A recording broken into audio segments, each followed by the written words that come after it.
আসসালামু আলাইকুম। নজরুল ইসলাম বাবু স্বাগত জানাচ্ছি এনটিভির সকালের খবরে। ক্রাউন সিমেন্ট শিরোনাম দেখছিলেন, এবার পুরো খবর। একবিংশ শতাব্দীতে শিক্ষা, কর্মসংস্থান, রাজনীতি সহ সমাজের প্রতিটি স্তরে পুরুষের পাশাপাশি অবদান রাখলেও সহিংসতা, ধর্ষণ আর অন্যায্যতার শিকার হচ্ছে নারীরা।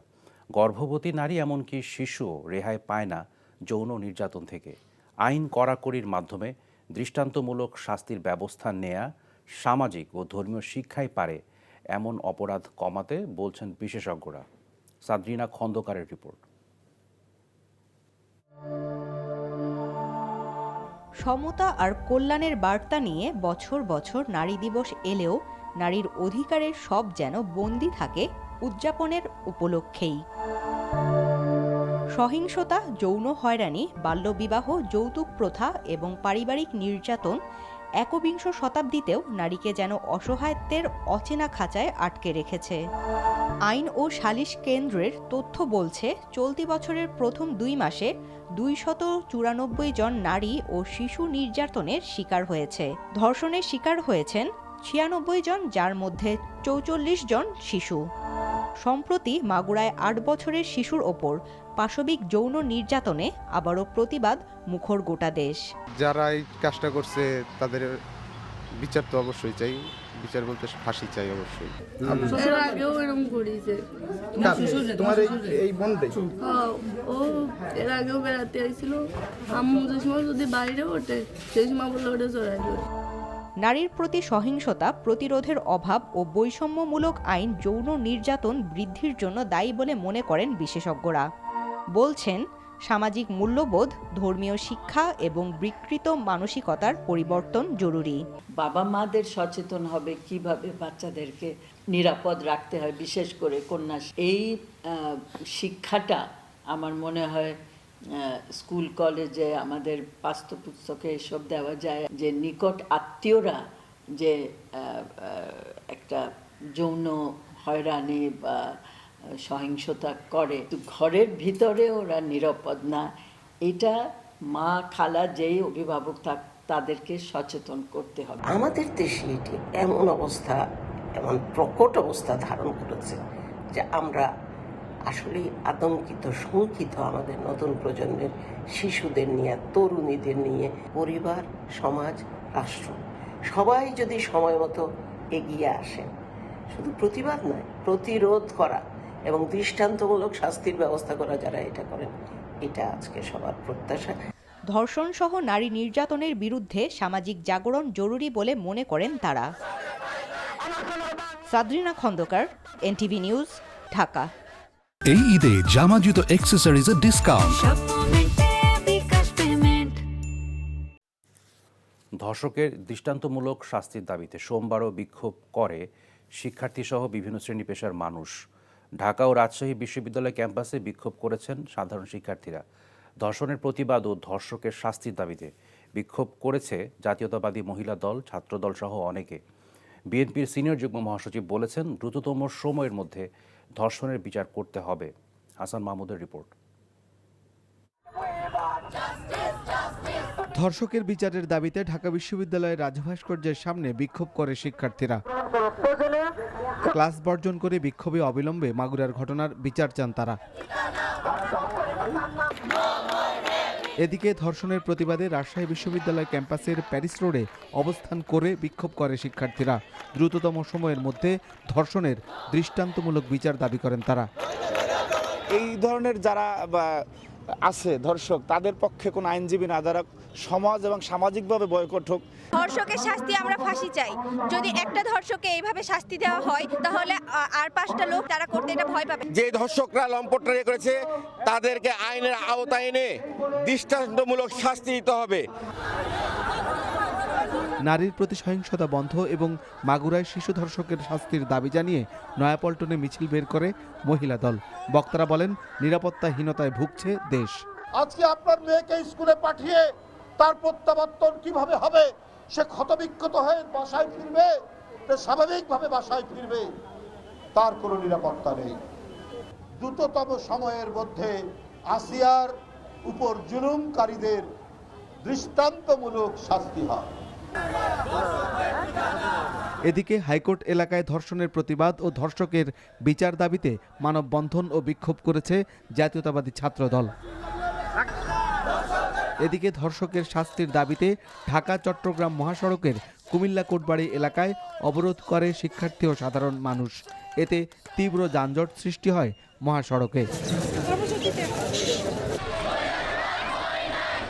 এছাড়া পিরোজপুর কেন্দ্রীয় শহীদ মিনার, নাটোর নবাব সিরাজউদ্দৌলা কলেজের সামনে, নওগাঁ কেন্দ্রীয় শহীদ মিনার এবং রাজশাহীর সাহেববাজারে বিক্ষোভ করে শিক্ষার্থী ও সাধারণ মানুষ। ধর্ষণ একটি জঘন্যতম ঘটনা, এর জন্য দৃষ্টান্তমূলক শাস্তি হওয়া উচিত। বর্তমান সরকারকে আহ্বান জানাবো যে এই ধরনের আইন করা, যেটা তাৎক্ষণিকভাবে যাতে এর বিচার করা হয়। Hasan Mahmud, NTV news, Dhaka. মাগুরায় ধর্ষণের শিকার 8 বছরের শিশুটির শারীরিক অবস্থার খানিকটা উন্নতি হয়েছে। প্রথমবারের মতো চোখের পাতা নেড়েছে সে। সোমবার প্রধান উপদেষ্টার প্রেস উইংয়ে এ তথ্য জানানো হয়। শিশুটির বিষয়ে প্রধান উপদেষ্টার প্রতিরক্ষা বিষয়ক বিশেষ সহকারী অবসরপ্রাপ্ত লেফটেন্যান্ট জেনারেল আব্দুল হাফিজ নিয়মিত যোগাযোগ রাখছেন। তার চিকিৎসার জন্য সম্মিলিত সামরিক হাসপাতালের চিফ সার্জন জেনারেল সহ কয়েকটি বিভাগের বিভাগীয় প্রধানের সমন্বয়ে উচ্চ পর্যায়ের মেডিকেল বোর্ড গঠন করা হয়েছে বলে জানিয়েছে আইএসপিআর। মেয়েটিকে এখনও লাইফ সাপোর্টে রাখা হয়েছে। চিকিৎসকরা জানিয়েছেন শ্বাসরোধের কারণে তার মস্তিষ্কে অক্সিজেন সরবরাহ বিঘ্নিত হয়েছিল। আগামী 2-1 দিনের মধ্যে শিশুটির অবস্থার আরও উন্নতি হবে বলে আশা চিকিৎসকদের। শনিবার ঢাকা মেডিকেল থেকে সিএমএইচে স্থানান্তর করা হয় মেয়েটিকে।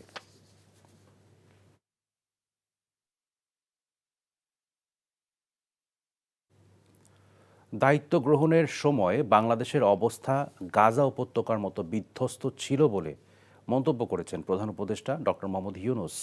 ব্রিটিশ সংবাদ মাধ্যম গার্ডিয়ানকে দেয়া সাক্ষাৎকারে এই কথা বলেন তিনি। ডক্টর ইউনূস বলেন, গাজার মতো অবকাঠামোগত ক্ষতি না হলেও বাংলাদেশের প্রতিষ্ঠান, নীতি, মানুষ, আন্তর্জাতিক সম্পর্ক সবই হয়েছিল ক্ষত বিক্ষত। প্রধান উপদেষ্টা জানান, ভারতে পালিয়ে যাওয়া স্বৈরাচার শাসক শেখ হাসিনা বাংলাদেশের ব্যাপক ক্ষতি করেছিলেন। হাসিনার শাসনে কোনো সরকার ছিল না, ছিল দস্যু পরিবার।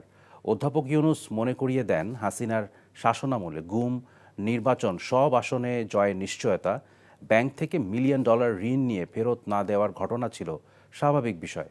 ভারতে আশ্রয় নিয়ে শেখ হাসিনা নতুন বাংলাদেশ নিয়ে অপপ্রচার চালাচ্ছেন এবং এতে দেশ অস্থিতিশীল হচ্ছে বলে জানান প্রধান উপদেষ্টা। প্রতিবেদনে গার্ডিয়ান উল্লেখ করে, হাসিনা শাসনামলে ভয়াবহ বিপর্যস্ত বাংলাদেশে গণতন্ত্র পুনরুদ্ধারে অন্তর্বর্তী সরকারের নেতৃত্ব দিতে রাজি হন 84 বছর বয়সী নোবেলজয়ী ডক্টর ইউনূস। সম্প্রতি বিবিসিতে বাংলাদেশ সেনাবাহিনী নিয়ে জাতিসংঘের মানবাধিকার বিষয়ক হাইকমিশনার ভলকার টুর্ক যেসব মন্তব্য করেছেন, সেসব বিষয়ে বাংলাদেশ সেনাবাহিনী কোনোভাবেই অবগত নয় বলে জানিয়েছে আন্তঃবাহিনী জনসংযোগ পরিদপ্তর আইএসপিআর। সোমবার গণমাধ্যমে পাঠানো এক বিবৃতিতে আইএসপিআর কথা জানায়। জুলাই অভ্যুত্থানের সময় জাতিসংঘের মানবাধিকার বিষয়ক হাইকমিশন থেকে সেনাবাহিনীকে বার্তা বা ইঙ্গিত দেওয়া হয়েছিল। ভলকার টুর্কের এমন মন্তব্যের জবাবে বিবৃতিতে বলা হয়, এমন কোনো ইঙ্গিত বা বার্তার বিষয়ে বাংলাদেশ সেনাবাহিনী অবগত নয়। যদি এ সংক্রান্ত কোনো উদ্বেগ প্রকাশ করা হয়ে থাকে তবে তা তৎকালীন সরকারকে জানানো হয়ে থাকতে পারে বলেও বিবৃতিতে উল্লেখ করা হয়। বাংলাদেশ সেনাবাহিনী জাতীয় নিরাপত্তা নির্দেশিকা অনুযায়ী কাজ করে এবং সর্বদা আইনের শাসন ও মানবাধিকার নীতির প্রতি শ্রদ্ধাশীল উল্লেখ করে আইএসপিআর জানায়, 1991 সালের গণতান্ত্রিক রূপান্তর এবং 2024 সালের জুলাই আগস্টের আন্দোলনের সময় সেনাবাহিনী জনগণের পাশে দাঁড়িয়েছে এবং কোনো পক্ষপাত বা বাহ্যিক প্রভাব ছাড়াই জননিরাপত্তা নিশ্চিত করেছে। এই ঈদে জামা জুতো অ্যাক্সেসরিজের ডিসকাউন্ট। ডিসেম্বরে জাতীয় নির্বাচন করার সময়সীমা অতিক্রম করতে চায় না নির্বাচন কমিশন। এ কথা বলেছেন প্রধান নির্বাচন কমিশনার এএমএম নাসির উদ্দিন। সোমবার দুপুরে নির্বাচন ভবনের ব্রিটিশ হাইকমিশনার সারা কুকের সাথে বৈঠকের পর এ কথা জানান তিনি। ব্রিটিশ হাইকমিশনারের সাথে ঘণ্টাখানেকের বৈঠক শেষে সিসি জানান, জাতীয় নির্বাচনের প্রস্তুতি সম্পর্কে জানতে চাওয়ার পাশাপাশি বাংলাদেশের গণতন্ত্রের পথে উত্তরণে তারা ইসিকে সহায়তা করতে চান। পর্যবেক্ষক ভোটার তালিকা, দল নিবন্ধন ও কেনাকাটার বিষয়ে ব্রিটিশ হাইকমিশনারকে জানানো হয়েছে। ইসির অগ্রগতি নিয়ে তিনি সন্তুষ্ট। সারা কুক বলেন, যুক্তরাজ্য বাংলাদেশে একটি সুষ্ঠু, নিরপেক্ষ, অংশগ্রহণমূলক নির্বাচন চায়। যে কোনো সহায়তা দিয়ে বাংলাদেশের পাশে থাকবে যুক্তরাজ্য। As you know, the UK is supportive of the consensus building and reform process to help create the conditions for free, fair and inclusive elections here in Bangladesh.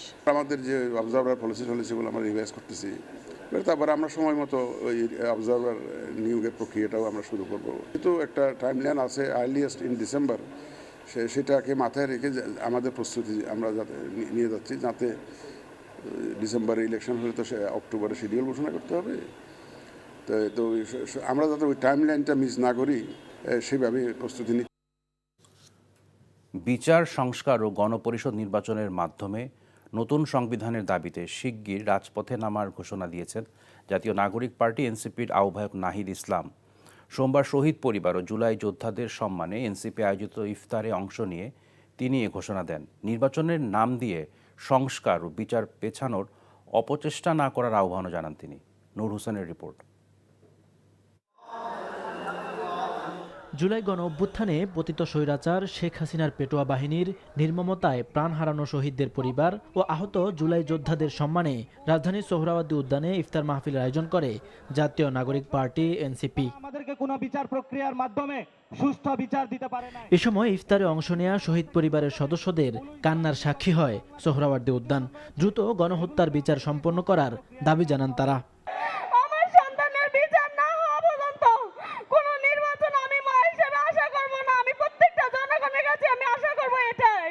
যারা শহীদ হয়েছে এবং আহত হয়েছে তাদের বিচার অবশ্যই সবার আগে চাই।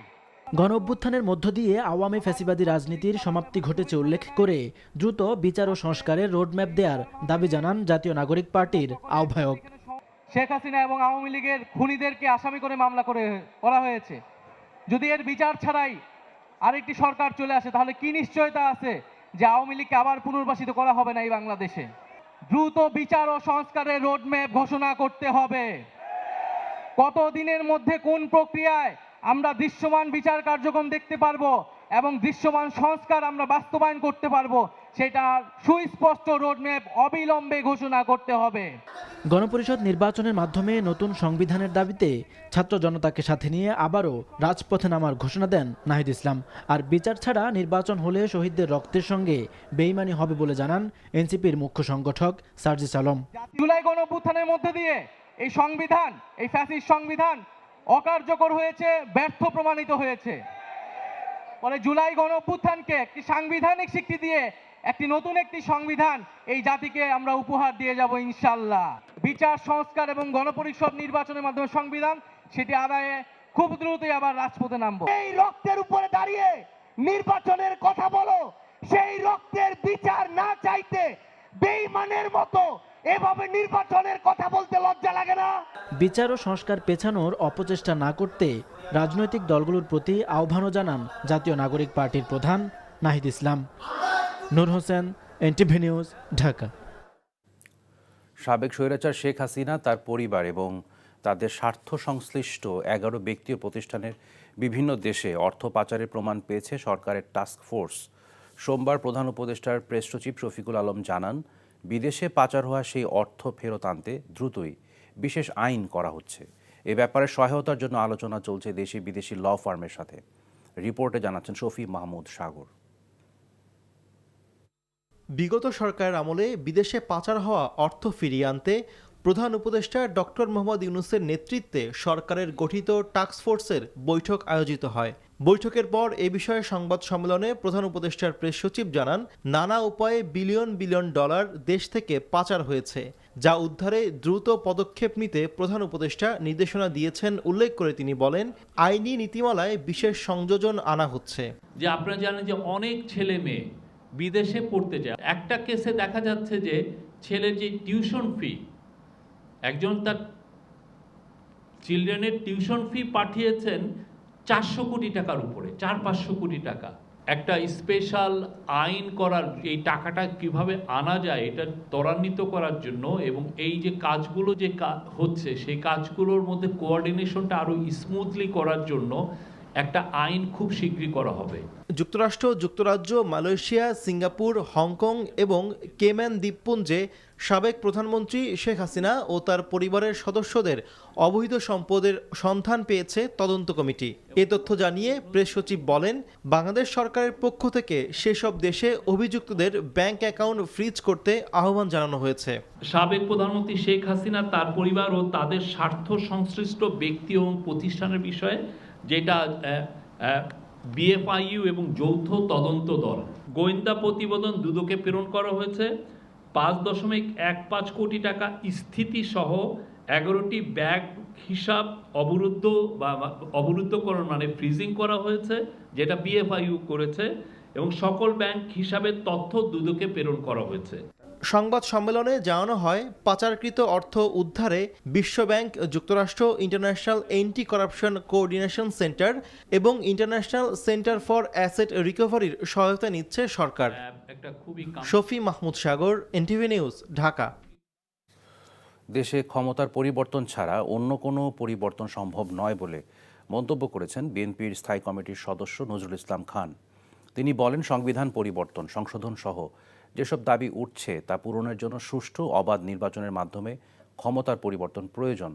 সোমবার রাজধানীর একটি হোটেলে বিএনপির ভারপ্রাপ্ত চেয়ারম্যান তারেক রহমানের নেতৃত্ব ও শেখ হাসিনার দুঃশাসন নিয়ে লেখা দুটি বইয়ের মোড়ক উন্মোচন অনুষ্ঠানে এসব মন্তব্য করেন নজরুল ইসলাম খান। আওয়ামী শাসন ব্যবস্থাকে দুর্নীতি ও দুঃশাসনের যুগ বলেও মন্তব্য করেন তিনি। রাষ্ট্র এবং সহনশীল উন্নত সমাজ যে কারণে অনেকেই আজকাল বক্তৃতা দেয়, দেখি যে এত রক্ত এগুলেন শুধু ক্ষমতার পরিবর্তনের জন্য।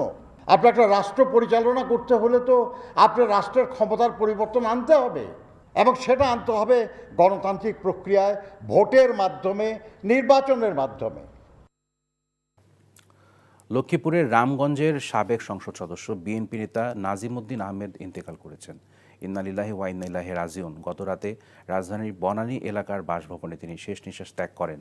তার ভাতিজা ও লক্ষ্মীপুর সরকারি কলেজের সহযোগী অধ্যাপক হাসিবুল সিদ্দিক বিষয়টি নিশ্চিত করেছেন। তার মৃত্যুতে বিএনপির পক্ষ থেকে গভীর শোক প্রকাশ করা হয়। জানা যায়, নাজিমউদ্দিন বিএনপির জাতীয় কার্যনির্বাহী কমিটির সদস্য। তিনি লক্ষ্মীপুর 1 আসন থেকে 2 বার সংসদ সদস্য নির্বাচিত হন।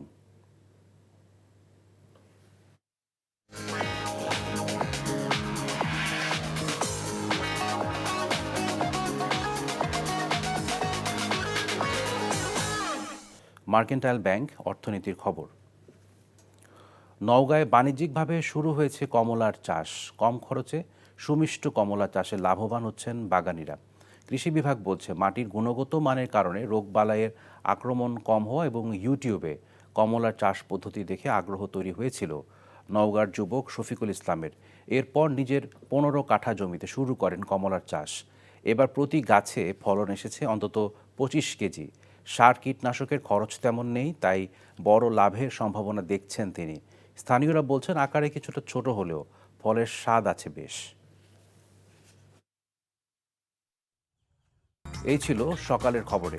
এই খবরের ভিডিও সহ আপডেট জানতে ভিজিট করুন এনটিভি অনলাইন www.ntvbd.com। এছাড়াও এনটিভির জনপ্রিয় সব অনুষ্ঠান ও খবরের আপডেট জানতে ভিজিট করুন আমাদের ইউটিউব ও ভেরিফাইড ফেসবুক পেজ। ধন্যবাদ সবাইকে।